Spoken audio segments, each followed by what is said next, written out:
International business connects us to global economics. I believe that it leads us to different cultures, allowing us to discover the world from a variety of perspectives.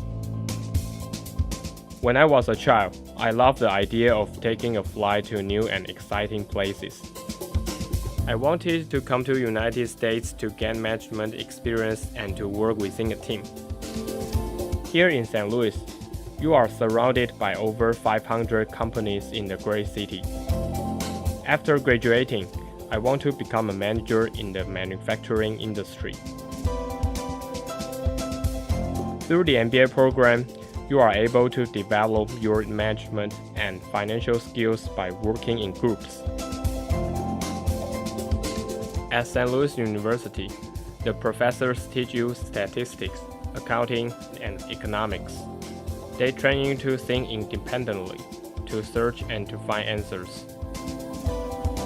English listening has been the most challenging for me, but at St. Louis University, you are provided with instructors who help you practice your speaking.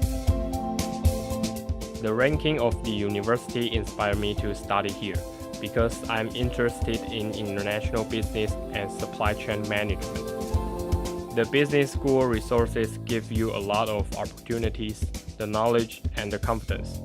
I can really feel it helping me.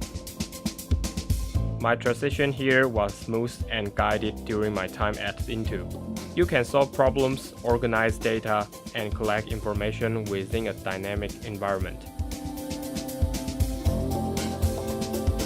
Studying business in a multicultural atmosphere allows you to learn about different countries and to collaborate with others, so that it feels that the whole world is your market.